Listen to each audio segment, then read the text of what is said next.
آپ کو خوش آمدید۔ مجھے ودا کر ڈرامے کو دیکھ کر تو ایسا لگ رہا ہے کہ لڑکیوں کو شادی کرنی ہی نہیں چاہیے، کیونکہ سارے سسرال والے ایک جیسے ہوتے ہیں، اور سب سے بڑھ کر اپنے قریب کی نظر کا چشمہ لگا کر رکھنا چاہیے۔ ہریدا کا بھائی اتنا محبت کرنے والا، پیار کرنے والا، اور دوسری طرف سعدیہ کا بھائی اتنا اچھا، آپس میں سہیلیاں ایک دوسرے کی بھابیاں بن جاتی، ڈرامہ ختم، جہیز کا بھی خرچہ نہ ہوتا۔ بہرحال ڈرامہ ہے اور وہ ایسے ہی دکھانا تھا۔ دو لالچی سسرال والے دو پکی سہیلیوں کو برباد کرنے کے لیے اسپیشل آرڈر پر تیار کیے گئے ہیں۔ بہرحال ریدا کی شادی عثمان سے ہو جاتی ہے اور سعدیہ کی توصیف سے، اور دونوں اپنے گھر اپنے لالچی سسرال والوں کے چنگل میں پھنس چکی ہیں۔ دونوں کے میاں شریف ہیں لیکن ماں باپ کے سامنے گنوٹے۔ عثمان کے ماں باپ تو انتہائی برے لگ رہے ہیں۔ دونوں میں سے کوئی ایک تو اچھا ہوتا، کم سے کم باپ تو سمجھدار ہوتا، اپنی بیوی کو روکتا۔ وہ بیوی سے بڑھ کر جاہل لالچی ہے، کس طرح اپنی بہو کا جینا حرام کر رکھا ہے اور اپنی بیٹی کاشفا کو سر پر چڑھا رکھا ہے، اور کس چالاکی سے ریدا کے بھائی اور ماں سے 25 لاکھ ہتھیا لیتے ہیں، اپنے بیٹے کو بتایا تک نہیں۔ یہ بات جب عثمان کو پتہ چلتی ہے تو اپنے باپ سے آ کر پوچھتا ہے کہ آپ نے مجھ سے ذکر نہیں کیا کہ جہیز کے بدلے آپ نے پیسے لیے تھے۔ باپ تو غصے سے چلاتا ہے، مطلب تم یہ کہنا چاہ رہے ہو کہ ہم نے ریدا کے گھر والوں سے تم سے چھپ کر رقم ہتھیائی ہے؟ عثمان پزل ہو جاتا ہے، میں نے ایسا کب کہا؟ جس پر وہ مزید چلاتے ہیں، اور کیا کہو گے یار، یوں چلا کر تو ہی معاملہ رفع دفع کر سکتے ہیں، نہیں تو بیٹے کو حساب دینا پڑا تو ساری رقم سے ہاتھ دھو بیٹھیں گے۔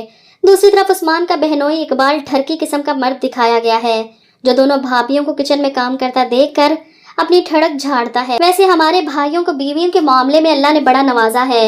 فرحین کی طرف دیکھتا ہے اور کبھی ریدا کی طرف۔ سیرت بھی اچھی اور صورت بھی ماشاءاللہ، کیا بات ہے۔ فرحین غصے سے اقبال کو دیکھتی ہے، جبکہ ریدا کو تو ان کی باتیں سمجھ ہی نہیں آتی۔ شادی کے دوسرے دن ہی ریدا کو گھر کے کاموں میں لگا دیا جاتا ہے، یہاں تک کہ اس کے نند اور نندوئی جو شادی کے لیے آئے تھے ابھی تک اس گھر سے گئے ہی نہیں۔ اقبال ریدا کو سب کے سامنے مخاطب کر کے کہتا ہے کہ بھابھی، پاسپورٹ تو بن گیا ہوگا نا آپ کا؟ ریدا جواب میں کہتی ہے ابھی تو نہیں بنا۔ عثمان کو تسلی دیتے ہوئے کہتا ہے بھائی یہ کوئی پریشانی کی بات تو نہیں، ہم کس مرض کی دوا ہیں، بھابھی کا سارا کام میں خود کروا دوں گا، تم بالکل فکر نہ کرو، شہر میں بڑے تعلقات ہیں ہمارے۔ عثمان کی ماں اپنی بیٹی کاشفا کو اشارہ کرتی ہے کہ اپنے شوہر کو روکو، وہیں اس کا باپ غصے سے اپنے داماد کو گھورتا ہے، بڑا آیا کام کروانے والا۔ دوسری طرف سعدیہ کی ساس بھی ایک ایک کر کے اپنی اصلیت اس کے سامنے کھول رہی ہے۔ اپنی بیٹی کی اچھی زندگی کی دعائیں کرنے والی ماں کسی اور کی بیٹی کو جوتی کے نوک پر سمجھتی ہے۔ اپنے بیٹے توصیف سے کہتی ہیں کہ تمہاری خالہ کا فون آیا تھا، ان کی بیٹی کو طلاق ہونے والی ہے، مجھے پہلے پتا ہوتا تو میں کبھی بھی تمہاری شادی ان کنگلوں میں نہ کرتی، کتنا فائدہ تھا اگر تمہاری کینیڈا والی خالہ کی بیٹی کو تمہارے لیے مانگ لیتی، وارے نیارے ہو جاتے، ہمارے دن بدل جاتے۔ سعدیہ ان کی باتیں سن لیتی ہے، تڑپ جاتی ہے کہ اس کی ماں اور بھائی نے اپنا سب کچھ بیچ باچ کر ان کی ڈیمانڈ پوری کی، اور ابھی بھی انہیں لالچ ہے جہیز کا۔ سب سے بڑھ کر تو قصور بیٹوں کا ہے، جو بیویاں لے کر آتے ہیں لیکن اپنے ماں باپ کو روک نہیں سکتے جہیز لینے سے، بڑھ چڑھ کر وصول کرتے ہیں جیسے اپنی قیمت لگوا رہے ہوں۔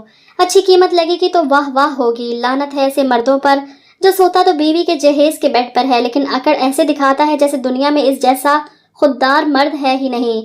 مجھے اس ڈرامے کے ریویو کی بہت زیادہ فرمائش آ رہی تھی، اس لیے تفصیلی ریویو آپ کے ساتھ شیئر کیا ہے کہ امید ہے آپ کو پسند آیا ہوگا۔ ویڈیوز کو شیئر